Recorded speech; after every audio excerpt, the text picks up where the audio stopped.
Hi, welcome back to my channel. ಚೆನ್ನಾಗಿ ನಿದ್ರಿಸ್ತಾ ಇದ್ದೆ. ಯಾರೋ ಬಂದು ನನ್ನ ತುಟಿಗಳಿಂದ ಬಂಧಿಸಿದ್ರು. ನಂತರ ಅವರ ಕೈಗಳು ನನ್ನ ಸೊಂಟದ ಮೇಲೆ ಹೋಯಿತು. ಸಡನ್ ಆಗಿ ನನಗೆ ಎಚ್ಚರ ಆದಾಗ ಎದುರಿಗೆ ಇದ್ದ ಮನುಷ್ಯನನ್ನ ನೋಡಿ ನಾನು ಬೆಚ್ಚಿಬಿದ್ದೆ. ಅಯ್ಯೋ, ನನ್ನ ಶೀಲನ ಹೀಗೆ ಹೇಗೆ ಉಳಿಸ್ಕೊಳ್ಳೋದಕ್ಕೆ ಸಾಧ್ಯನೇ ಇಲ್ಲ. ಜೋರ ಕೂಗೋದಕ್ಕೆ ಪ್ರಾರಂಭಿಸಿದೆ.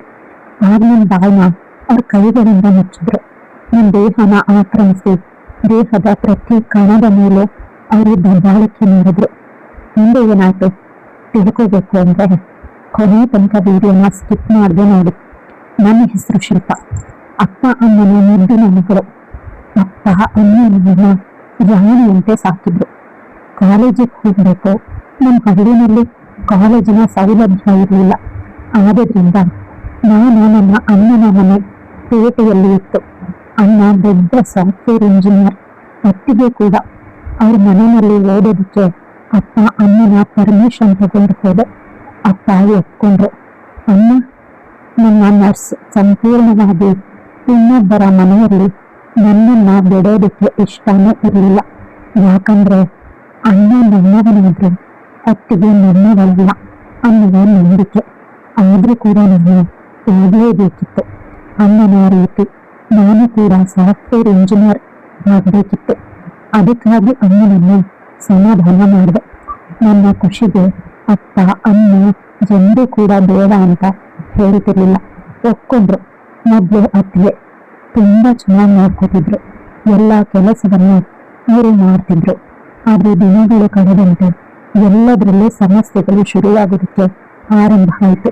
ಬೆಳಗ್ಗೆ ಎದ್ದಾಗಿಂದ ಸಂಜೆ ಮಲಗೋವರೆಗೂ ಏನಾದ್ರೂ ಒಂದು ಸಮಸ್ಯೆ, ತೊಂದರೆ, ಬೈಗಳ ಇದ್ದೇ ಇರ್ತಿತ್ತು.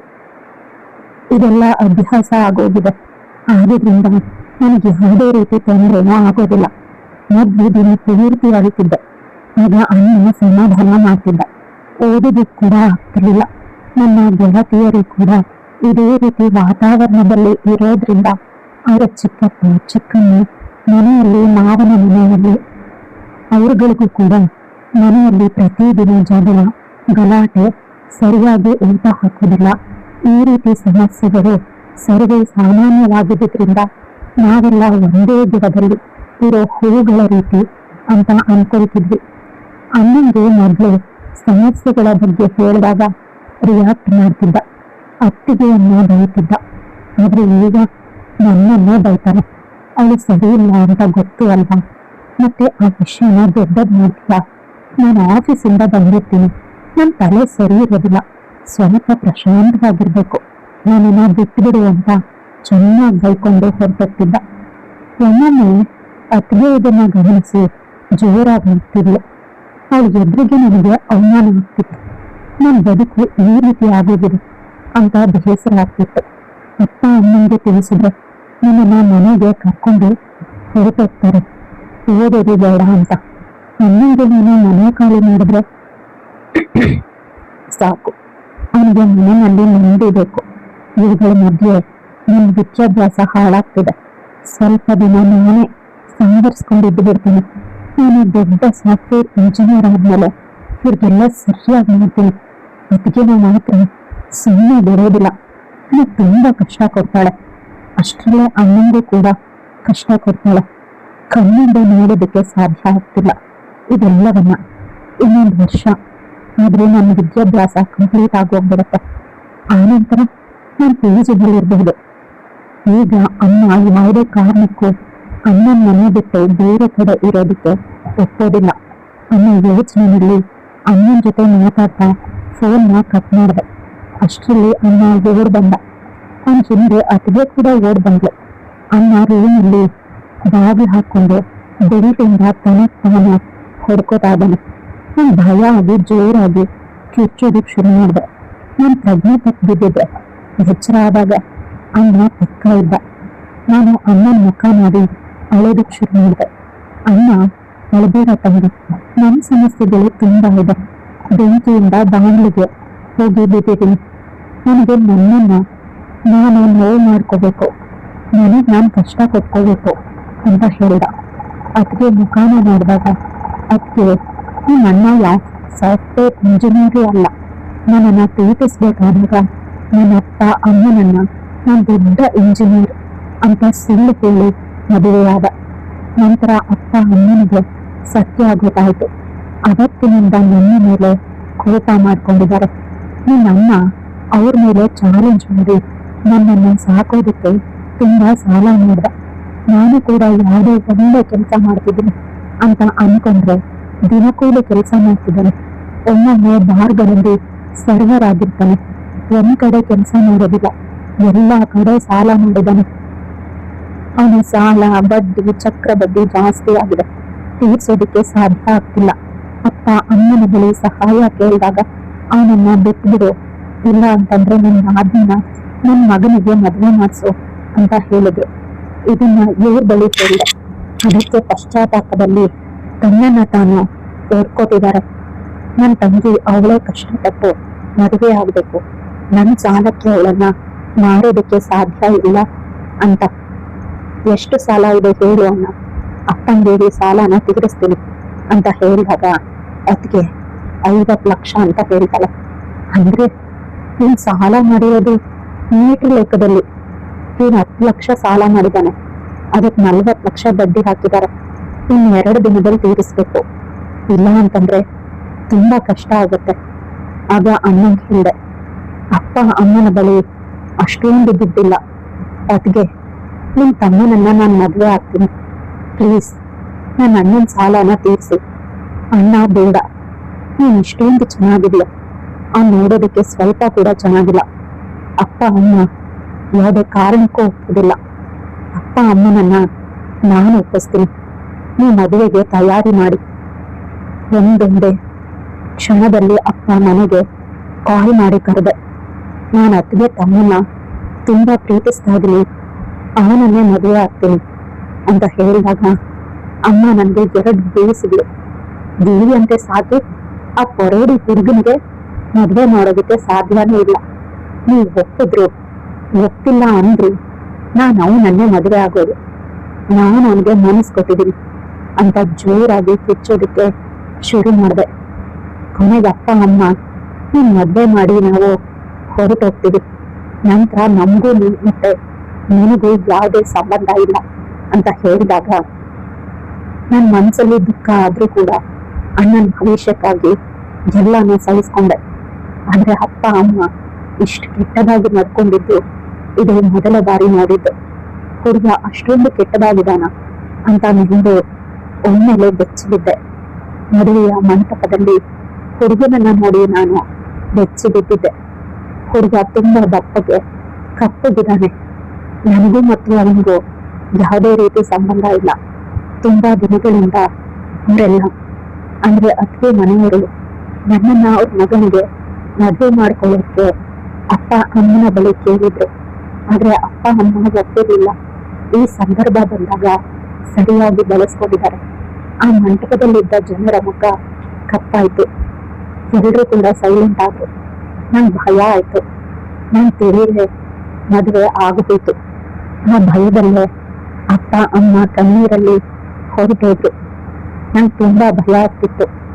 ನಂಗೆ ಆ ಹುಡುಗ ತಾಳಿ ಕಟ್ಟಿದ ತಕ್ಷಣ ಅತ್ತಿಗೆ ಮನೆಯವರು ಅಣ್ಣಂಗೆ ಕೊಡ್ಬೇಕಾದ್ದನ್ನ ಕೊಟ್ಟಿದ್ರು. ಅವ್ನ ಸಾಲನ ತೀರಿಸ್ಕೊಳ್ಳೋದಕ್ಕೆ. ನನಗೀಗ ಶುರುವಾಯ್ತು ನಿಜವಾದ ಕಷ್ಟ. ಅವನನ್ನ ನಾನು ಹೇಗ್ ಫೇಸ್ ಮಾಡ್ಲಿ ಅನ್ನೋದು. ಯಾಕಂದ್ರೆ ನನ್ನ ಬದುಕು ನನ್ನ ಕಣ್ಣೆದುರಿಗೆ ಹಾಳಾಗೋಯ್ತು. ಮೊದಲ ರಾತ್ರಿ ತುಂಬಾ ಭಯ ಆಗ್ತಿತ್ತು. ಅವನ್ ಬಂದ ತಕ್ಷಣ ನಾನು ಬೆಚ್ಚಿ ಬಿದ್ದಿದ್ದೆ. ಅವನಿಗೆ ಹೇಳಿದೆ, ನಿನ್ ಮನೆಯಲ್ಲಿ ದುಡ್ಡನ್ನ ಕೊಡೋ ಆಮಿಷ ಹೊಟ್ಟಿದ್ರು. ಅಣ್ಣನ ಪ್ರಮಾಣನ ಉಳಿಸೋದಕ್ಕೆ ನಾನು ಮದ್ವೆಗೆ ಒಪ್ಕೊಂಡೆ. ಯಾವುದೇ ಆಸೆನೂ ಇಟ್ಕೋಬೇಡ, ನನ್ನನ್ನ ಸೇರೋದಕ್ಕೆ ಪ್ರಯತ್ನ ಪಡಬೇಡ ಅಂತ ಹೇಳ್ತಿದ್ದೆ. 2-3 ದಿನಗಳು ಇದೇ ರೀತಿ ಅವನು ಹೊರಗೆ ಮಲಗ್ತಿದ್ದ. ನನ್ಗೆ ಸ್ವಲ್ಪ ಧೈರ್ಯ ಬಂತು. ಅವನು ಯಾವುದೇ ಕಾರಣಕ್ಕೂ ನನ್ನ ರೂಮಿಗೆ ಬರೋದಿಲ್ಲ ಅಂತ. ಅದೇ ಯೋಚನೆಯಲ್ಲಿ ನೆಮ್ಮದಿಯಾಗಿ ನಿದ್ರೆ ಮಾಡಿದೆ. ಸಡನ್ ಆಗಿ ಯಾರೋ ಬಂದು ನನ್ನ ತುಟಿಗಳಿಗೆ ಮುಚ್ಕೊತಿದ್ದಾರೆ, ನನ್ನ ದೇಹನ ಆಕ್ರಮಿಸ್ಕೊಳ್ತಿದ್ದಾರೆ. ಕ್ಷಣದಿಂದ ಕ್ಷಣಕ್ಕೆ ಅಂತ ಕಂಡದೇ ನನ್ನ ಗಂಡ, ನನ್ನ ಕುರುಪಿ ಗಂಡ ನನ್ನ ತುಟಿಗಳಿಗೆ ಮುತ್ಕೊತಿದ್ದಾನೆ. ಅವನು ಕುಡಿದಿದ್ದಾನೆ ಅಂತ ಅನಿಸ್ತಿದೆ. ನನ್ನ ದೇಹನ ಸಂಪೂರ್ಣವಾಗಿ ಆಕ್ರಮಿಸ್ತ. ನಾನು ಎಷ್ಟು ನನ್ನನ್ನು ಕಾಪಾಡ್ಕೊಳ್ಳೋದಕ್ಕೆ ಪ್ರಯತ್ನ ಪಟ್ಟರೂ ಆಗ್ಲಿಲ್ಲ. ಅವನ ಕೈಯಿಂದ ನನ್ನ ಬಟ್ಟೆಗಳನ್ನೆಲ್ಲ ಹರಿದು ಕ್ಷಣ ಮಾತ್ರದಲ್ಲಿ